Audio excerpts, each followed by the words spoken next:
Alright guys, and here we are. Welcome to our first episode. This is Pour It Out.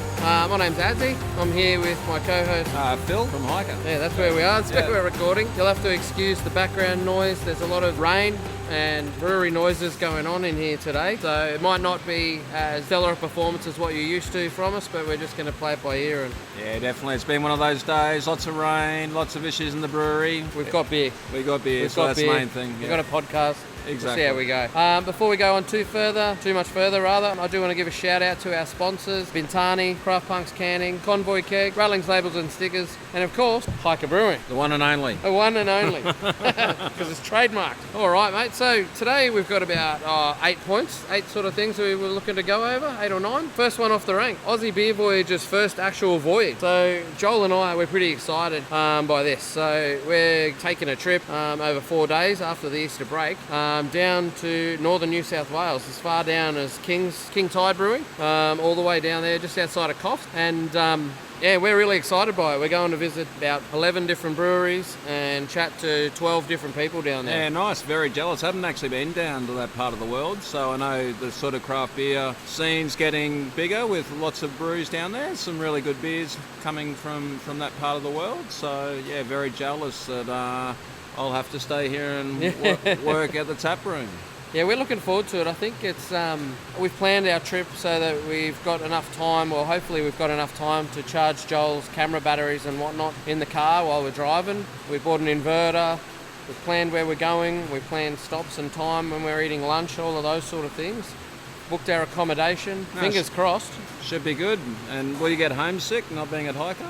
Yeah, I'll always get homesick not being at Hiker. But we may be.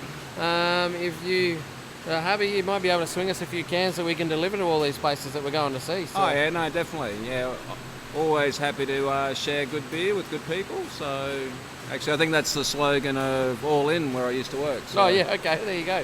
Yeah, so we're looking forward to that. So keep an eye on our socials for when we're doing that, because yeah, we're going to share a lot of information, where we are, what we're doing, who we're talking to.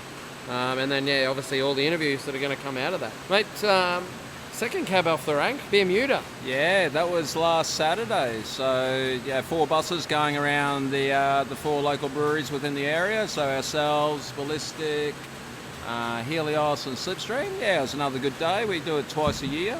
Yeah, it was a good vibe on the day. So lots of new people, lots of people travelling from the north side as well. So chatted to a lot of people.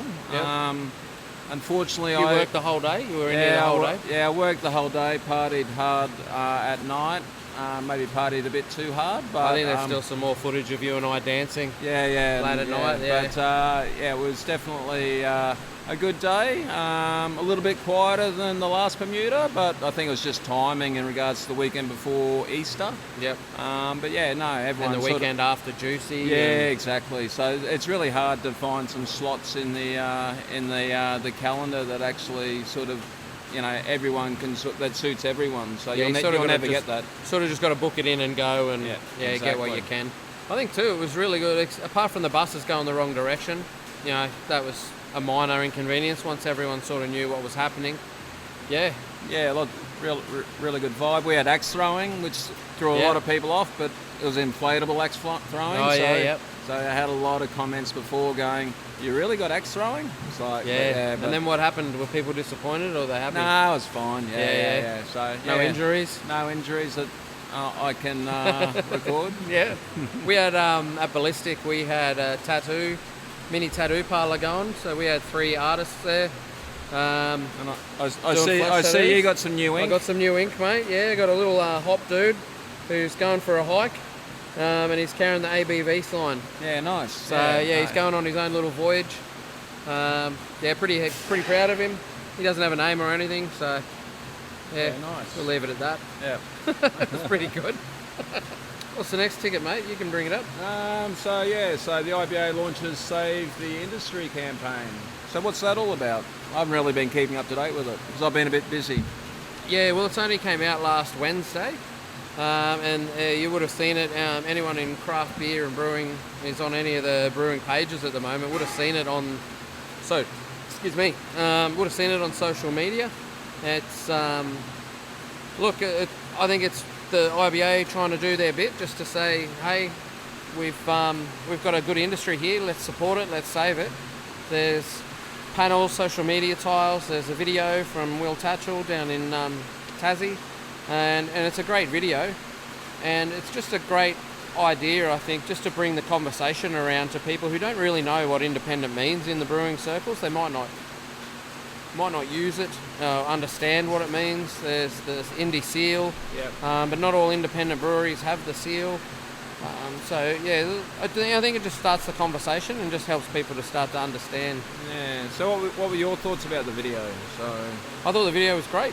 I think it was needed, and I think it was something that we could do more of, and I would like to see more stuff like it. I think something's better than nothing, right? Yeah, but what my thought is is the message, woe is us, we're doing it tough, but like every industry's doing it tough at the moment. So is that, I don't know, like for me it was like, I support it, but it's like, I don't know, like every industry is doing it tough at the moment, so yeah, I don't know. But our industry is, obviously it's more important to us because we're in it, but it's also important for people to realise that the big guys have come in and bought these breweries that used to be independent, who now they control the market again because they've got enough of them, so they put all of this beer into the market that we just can't compete with on a scale price and a scale wise, and some of the industry practices that happen.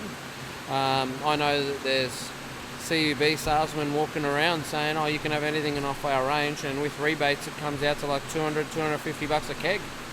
Yeah, now, true.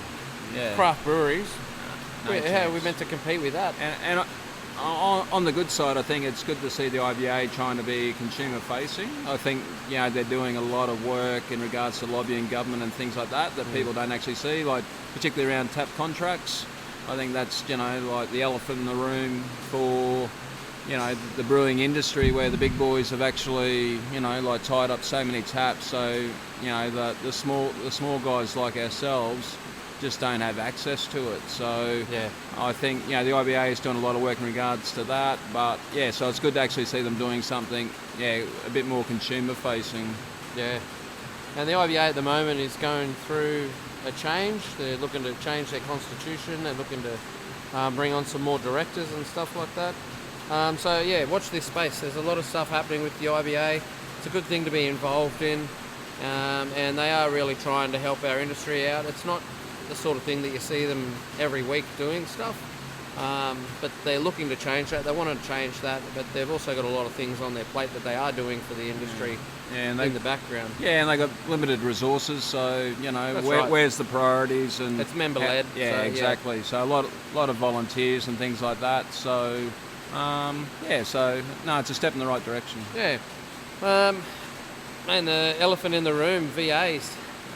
That's the word of the last 12 months, isn't it? VAs. Yep. It's a... The year before that, it was equity crowdfunding. Yeah, that's right. Now, equity crowdfunding is, so passé as VA is the new term. And unfortunately, every week you look at your socials or in the news, and another brewery sort of goes into VA. So it's tough times, particularly for those breweries that sort of during the pandemic had their tax frozen. They didn't have to pay it, but they still accumulated it, and obviously had massive growth in pack sales, so sort of ramped up new canning machines, all those type of things. And unfortunately, with the downturn in the economy, the double digit growth really wasn't sustainable. And I think some of them are hurting from over capitalising. Yep. Do you reckon that it's breweries in that like higher? It is. It's those breweries that are in that higher calibre of production, right? That have been having those national contracts. Yeah. And those sort of things that have just been pulled back by the majors. We don't need as much of your beer around the nationals now, and And I think it's also that model has just flipped on its head. Also, I think the majors, like they're starting to get their business vertically integrated, creating their own craft beer, quasi craft beer brands. Yep. So there's less. They want to make as much money as they can. So they just rip out, Lorry Boys and a few others. They've got, they're ripping out like new brands all the time. So the everyday consumer thinks it's craft beer, but it's actually. It's actually owned by Coles and Woolies, so it's a bit of like wolf in sheep's clothing, really. So yeah, it's not helping the beer industry at all. It's just helping their bottom line. Yeah, and that's what I mean. Being vertically integrated, controlling everything. You're basically getting it at the cheapest possible cost you can get a contract brewed for, and they're selling it there. So it's. Smart businesses do that. So, but yeah, it is frustrating for the independent, particularly during the pandemic where it was like, support local and all that. So they really got a push behind that because that was the sentiment in the community at that point in time. Yep. It's like we really need to support local, and I think that's died off now. The pandemic's over, and they're now squeezing the bottom line to make as much profit for their shareholders. Yeah. Yeah, hopefully something comes of it from the ACCC or something one day, and tap contracts and those sort of things are outlawed or at least worked out so that it's a bit more of a fair playing field. Yeah. Just some more, just knowledge to the customer would be handy too. Yeah, and I think that's where like the IBA, this like customer facing, marketing and things like that, I think that definitely needs to happen, and also like events, really. So like to try and get, events happening to actually really celebrate and get those like independent brands, out public facing, and it's not actually necessarily, craft beer festivals because you're sort of preaching to the converted, but having, good beer week and those sorts of events. And trying to put on events that it's not only just about craft beer, but like we've had wrestling here and things like that. Where you can try if you can have an event where people do drink beer. Yeah, exactly. Or bring something in that actually they go, oh, I don't like craft beer, but my adage is there's a beer for everyone. So 100%. Yeah. And there is. Hopefully there's more for me, but there's always more for you, Adsy. Always more. Sorry, I'm a bit sick. Mate, the next one on the list, they're GABS beers. So we can't talk about our actual beers that we're doing yet. We're not allowed to talk about them and say what we're doing. But you've got one. Yep. That you guys are doing, and I've got 3 across all of our brands. That's going to come out. You looking forward to GABS this year? I think so, yeah. So we've decided to take a stand as well at Brisbane, so that'll be good. So we ummed and ahed about it for a while because it's not really something you make much money off, but we just figure like we're in year 2, after getting like Cloudscapes into the hottest 100 at 52, I think it's probably worth sort of getting out there. Yeah. So we'll definitely be brewing Cloudscapes for GABS as well. It ran out on the weekend at Beermuda. It did. Yeah, and like I have so many people asking for it. But yeah, it's sort of in our production schedule. But we're got so many other beers that we got to brew at the moment. It's a little bit difficult to fit into the pipeline. Yeah, So GABS for us this year, we're up in Brisbane based, for anyone who's not familiar with where we are. So we're Brisbane and we always go to the Brisbane GABS. So this year Brisbane is over 2 days, Friday night and Saturday day, which I think will be better. Yeah, definitely. Because the second session of GABS Brisbane was always full of reps, brewers, people who'd bought 2 tickets. Yeah. And not a lot of people who it was their only GABS session they were doing. Yeah. And I've got a lot of mates from like regional Queensland that come down, and I think it'll be good for them because they'll probably go to both sessions. Yep. You get a night of recovery. Yeah, exactly. So, Yep. as long as you don't like party too hard after Friday night, but yeah, you can come back. So I think it's a good thing. So Yeah. I've got a lot of mates that come down from Central Queensland, and yeah, so that they make a weekend of it, and they like travel around all the the local breweries. They come down on the Friday, travel around a few of the new breweries, and then go to GABS. So I think it'll be good that they can sort of do 2 sessions and get around all the vendors, and also they're really aficionados. They love going through the container bar. Yep. So they'll be able to actually sort of work through that a bit more, and experience some weird and wacky beers from all over Australia. Your last year's beer, Hold the Pork. The infamous Hold the Pork. Infamous Hold the Pork. Yeah. That you did with the guys from Babs. Yep. So that was a very polarising beer. So some people thought it was their best GABS beer ever. Other people thought it was mouthwash. You should be able to market it to any of the Asian places that make sweet and sour pork, because it tasted exactly like that, and it looked like it too. Yeah, it was such a good beer, like for what it was intended to be. It's exactly what it says on the can, right? Exactly. But it's a beer that we would never brew again. So we've taken a bit of a different tact with our beer. We're still like partnering with the Brisbane Amateur Beer Brewers. Callum, who won their Champion Brewer of the Year. So we've been working with him on a pretty unique and special beer. Nice. And we're very excited about it. So, and we're just a little bit thankful that Melbourne GABS has been pushed back. So, because we were trying to work out our production schedule, how we're going to actually fit it in, because we're a bit under the pump at the moment. So we've got a few more weeks to actually get it down to Melbourne, because Melbourne's now at the end of the rotation after Sydney-Brisbane. Yeah, right.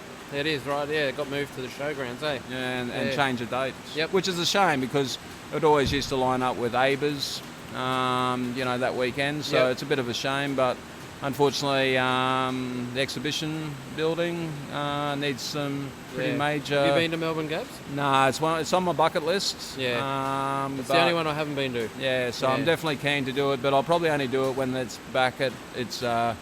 traditional home. Yeah, I wouldn't mind actually going over to New Zealand GABS. I wouldn't mind checking that out, because obviously you get a few Australian beers get sent over there. That's your choice when you go for the GABS beer. Do you want to do Australia and New Zealand as well? Yeah. We always just do Australia. But I'd love to get over to New Zealand and check out the beer scene over there. Again, I love getting over there. My son lives in Auckland, so... Yeah. No, it's definitely... And you look at the GABS Hottest 100 for New Zealand, it was, a pretty interesting spread of beers. So I'm definitely... Yeah, it's on my bucket list to head over and have a look as well. Yeah, Maybe nice. we could make a voyage of it. We might be able to make a voyage of it. That would be excellent. All right. Do you want me to bring up this next one? Yeah, that'd be great, mate. Yeah. So the next one, I found this article on a website that you point me onto as well, but Inside Hook. So craft beer cringe. Is craft beer cringe right now? And I found a couple of really cool quotes in it. It's all about, it's not that it's cringe, it's just that craft beer's been around for so long that the younger generation are coming through and drinking it, or not drinking it, as the case may be. And what is the reason for them not to be drinking it? Is it the fact that there's just been an explosion of so much other beverages come out? So you've got your, your hard solo, those sort of things came out. Seltzers for a little bit. Seltzers for a while. Obviously bigger in America than here. But this quote really stuck with me. I still don't understand why people would drink something that tastes like stomach acid and say you have to develop a taste for it. In my mind, if you have to develop a taste for something, you don't like it. Now, to me, that's a pretty immature palate talking, because I've learned that my palate has changed over the years, and what I used to like, I don't necessarily like anymore. That's the same goes for beer. So I think it's one of those things, you just do need to stick at it. You don't know what you like until you taste it. There's so many different beers though, I know, and it's funny, I don't know whether it's Gen Z, like a lot of them, like trying to be a bit more healthier, those type of things. But it's interesting, like, you know, my eldest daughter, Jo, like, you know, she never liked craft beer until I built a brewery, and she gets free beer now. Yeah, now she's a beer wench. So, yeah, now, but it's funny. We love you, Jo. Yeah, of course, you're my favourite eldest daughter. But anyway, it's interesting. But like, she can now, like, we put a new batch of beer on, like say Horizon. She goes, "Oh, that's not quite the same as the last one." Yeah, so she's very good at picking the difference. She's very good, and she's very critical of me. So that's fine. But yeah, but I think it's just an education. Also, I think it's just depends on your upbringing, like and exposure. Exposure, yeah. You know, it's not something like if your mum and dad are the Great Northern drinkers and JD drinkers of the world, then they don't really drink a lot of craft beer at home, or they don't teach you what it's all about, then you're not going to be sort of that exploratory. Exactly. There's definitely a major education piece that needs to happen. And that's like, you know, I have people come in to the tap room all the time and go, "I don't drink beer." I said, well, there's a beer for everyone. And then, like, we go through different styles, you know, they like bitter, they don't like bitter, you know, they don't like fruity shit, you know, all that type of stuff. But we end up finding them a beer that they actually like. So, it takes some time, but it's also, you know, there's a mindset there that people actually have got to be open to exploring new and different things. It's, you know, which is interesting in today's world, because there's so much. When I was a kid, it was steak and free veg, and like our most exotic meal was Chinese on, you know, once a month from the local Chinese takeaway. We'd have carried sausages or something. But now there's such a plethora of, you know, like international food and things like that. Yep. That, you know, you think they're open to everything. So, but also I think it's also, you know, like the social media, you know, like, you know, influencers and stuff like that. Yep. So I don't know, maybe that's an angle. Just trying to find, you know, the right influences to do it. And I think there's definitely some brands being, you know, like Better Beer, obviously with their influences and stuff like that, but that beer is pretty passé. Yeah. Still not a bad beer, but, and it's that, you know, like that, it's not, I hate to use the word healthy beer, but low carb, that type of thing. So I think there's a lot more health conscious and weight conscious, and people think about, first thing they think about beer bellies, you know, like, well, not the first thing, but it's those type of connotations, whereas I'm going to get fat drinking beer. Yeah, but even if you drink low carb beers, it's not that much lower than a standard beer anyway, it's just marketing spin. 100%. Yeah, nice one. So the next topic, I read this, I love reading about future tech and stuff as well, and I found this, it's a Canadian yeast startup called IntelliYeast, and I'd say that it's a bio-transformed yeast, but they don't give much information in there. But they're trying to create yeasts that speed up fermentation without giving off, because we all know how we can speed up fermentation by making our tanks warmer and stuff like that. But then that affects. So it's not throwing any off flavours. I know, that's the whole thing. Yeah, so it doesn't throw off any off flavours. There's no esters or anything produced. You don't have to brew it. So is it like ferment at a higher temp? Like, what's the difference between that and Kvike? Kvike, I think, is misunderstood. Yes, it can ferment at a higher temperature, but it actually doesn't have to, and it's not supposed to. If you brew it down a little bit from those temps, like at a normal ale temp, will actually give you a different result. Okay. It's more, Kvike was sort of, and it is championed as this yeast that can just be pitched at high temperatures, and it can be utilised like that, but it doesn't have to be, if that makes sense. Yeah, I don't figure it'd get that warm in Norway or, you know, Scandinavian countries. So that's what they do. They have it at that temp so they can pitch it, and then the beer will chill down and cool down before it has finished fully fermenting. But I mean, there's a lot of home brewers around that don't have temperature control, and Kvike is their saving grace to making decent beer. So more power to them. But yeah, so this IntelliYeast, from what I read, it speeds up fermentation by 2 or 3 days, and you know what tank real estate's like. Yeah, if you can save 2 or 3 days in your production, get that beer to market. Yep. 2 or 3 days across one batch of beer. How many batches did you do last year? 68. Yeah, right. So you took 2 or 3 days off all of those. Yeah, exactly. It'll give us a bit more capacity, which would have been nice for some of the peak periods. So, but yeah, no, it's interesting. Yeah, no, it's good that there's innovation happening in the actual brewing space. We've got we're using our yeast, and it's got matching yeast nutrient for particularly our hazies. That's come from the wine industry actually, so it's quite interesting that they've actually got specific yeast for like the new E strain from Newmaker. Yep. But yeah, it's definitely something that I think anywhere where you can get a bit of a cutting edge, particularly if you've got like capacity issues, that if you can take a couple of days off without compromising the quality of the beer, it's definitely something to look at. Yeah, I wonder how quick you need to be on it to do your diacetyl rest. Things like that too. That'd be the next thing that you'd have to experiment with and be like, oh shit, we've missed the window and exactly. It's already stalled out. And that's that's the whole thing. I think that's where technology is going to play a part with, things like the Plato modules that actually takes constant gravity readings and things like that on your tank. And so it's something we've looked at. Real-time information. Yeah, real-time information, because like if we otherwise we're always, every day we're taking gravity readings, even on Saturday, Sundays, before we open the thing, and it's like, geez, we've hit the gravity for a dry hop. Hang on, I'm about to open the bar. It's better like better. Just hang on. I'll get you a beer in a minute. So it's those type of things. Whereas if you can actually know that, where the gravity reading's actually at, and it's just about also consistency of your beer. So just doing the things at the same time. Obviously, the quality of the ingredients and things like that, but like temperature control and when you dry hop and those type of things it's a really essential part of the making sure that you keep your beer consistent. Nice one. It'll be interesting to see this space, so I'm cool to see what's going on. This is another little article that I found on would you drink beer out of a liquid pouch. So I'm assuming it's like those fruit pouches or something that we give to kids, like babies, has beer in it.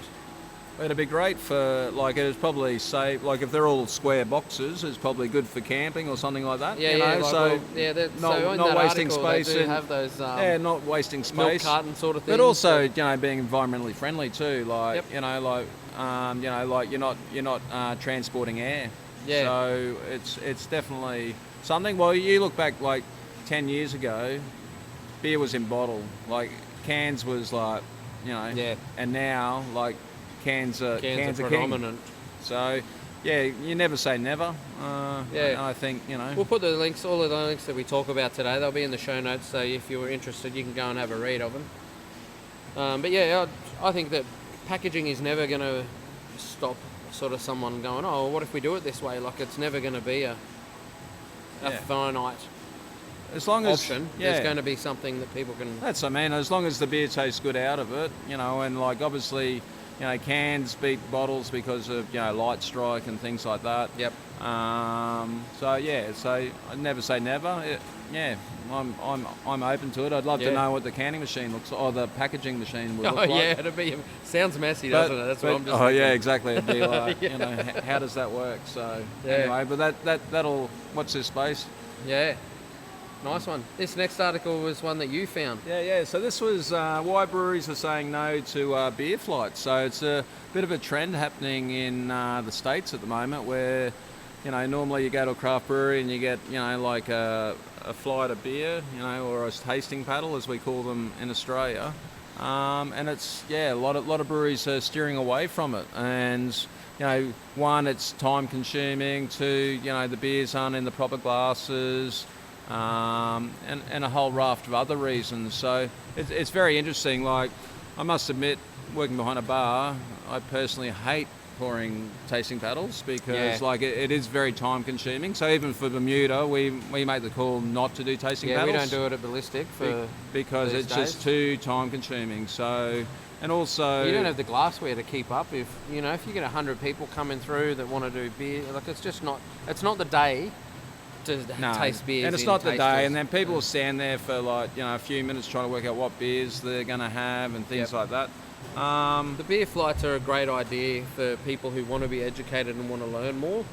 If you're doing it because you just want to decide which beer you're going to drink, the the brewery then has to wear that wastage if they're just going to give you a little bit of taster and not charge you for it. And a lot of breweries do. Yeah. A lot of breweries will. I do enjoy a flight though, a tasting paddle. Yeah. I love seeing different beers because I'll go everything from, a sour through to the lager and then a really dark beer that's super heavy. And I like that juxtaposition of flavours. Yeah. I can leave the stout there to warm up a little bit while I drink the others. I don't know. Yeah. I definitely don't think they're dead. Well, I hope they're not dead because I've got a beer flight promotion coming out soon that I want. No, I don't think they're dead. It was just interesting to see, because like Australia follows America in a lot of things. So it's just some of the breweries over there have now opting out. I think they've got their place. I also think it's good for social media. Like people, particularly the different colours in the glasses. Yeah. We get a lot of people putting on Instagram, like their beer flight. I think it's definitely got its place. But it's just I'm always looking at the news from America, trying to work out where the trends are and what we need to look at to sort of be at the top of the curve in regards to the Australian market. Yeah. But that's not one that I'm supporting at the moment. So Yeah, no, me either. I've got some big ideas for tasting paddles that I want to do. So watch this space. What, tasting paddle and a tattoo? Like, mate, don't read my mind. I've got 2 tattoos in the last 2 weeks, and now I'm like looking at the rest of my body going, shit, I've got a lot of skin. Yeah. A lot of pasty white skin. That's right, yeah, it is. Yeah, I'm just scared they're going to join up my freckles and do some sort of join the dots. It's coughing. You all right, mate? Yeah, slowly dying. Beermuda hit me hard. The last point that we've got in here is something that I threw in. Almost a little bit of crowd input too. I'd love to see if anyone listening has something other cool to mention in this one as well.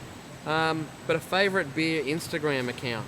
Yeah, for me it's Wart Wrangler from the States. Yeah. I love the Wart Wrangler. Yeah, they come up with some great memes and things like that. So it's one of my faves. Obviously there's a lot out there that just like post about beers, but I just, I'm always looking at social media trying to find something a little bit funnier rather than like someone critiquing a beer. So that's the one that springs to mind. Also, I can't remember what the other one is, but they do like really good infographics on different types of beers.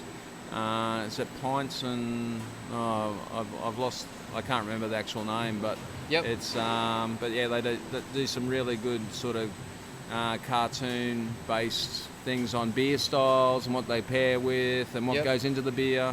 So like that education and a bit of fun, because like craft beer is the industry is fun and it's a bit lighthearted. So so that's what I like, rather than someone like critiquing a beer. What about you, Adsy? Well, you actually stole mine and you've used 2, so I also love the Wart Wrangler. I think it's an excellent account. And even if I've seen a meme or posted on there and then someone sends it to me, I'll also have another laugh again, because I do find it intriguingly funny. But it's actually not an Instagram account, but it's a Facebook group that I'm a part of called Milk the Forklift.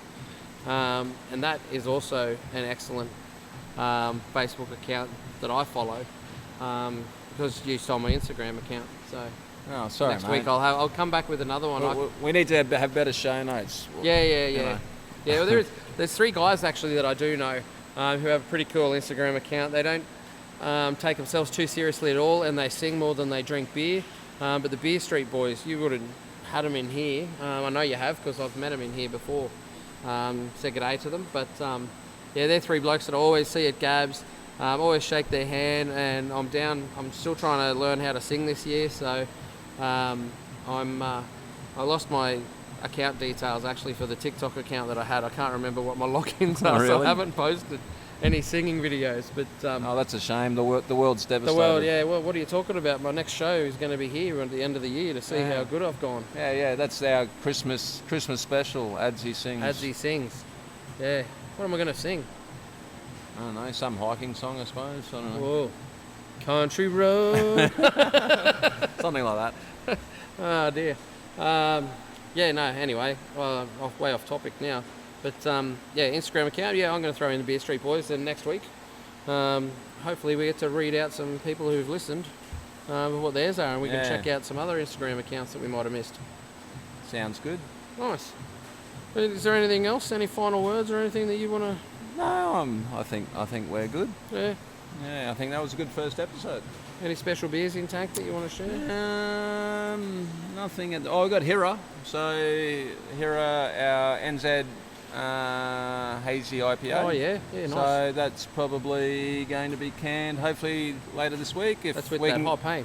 Yeah, with the liquid hop. Yep. Yeah, so it's I haven't tasted it actually, so I need to do that. But yeah, we had a bit of an issue with our canning machine today, so getting that hopefully fixed tomorrow and probably get that out of tank later this week. Nice. Probably be a nice working on Good Friday. So Yeah. that's what you do when you run your own business. That's so right. You open Good Friday or? you can't. So Well, you can, but you'd need to get a license with your food and everything. Yeah, exactly. Yeah. So no, we haven't. Didn't bother. We didn't bother. Yeah. So open over the Easter, the weekend. So, Yep. but yeah, definitely not Good Friday. Yeah, nice. Well, mate, I grabbed a pint and you only got a schooner, and we were halfway through it before the episode even started, like the previews and the movies. Yeah. Let's go and get another beer, eh? Yeah, sounds good. Cheers. See you next week. Pour it out. Oh, I did a gangster. Yeah.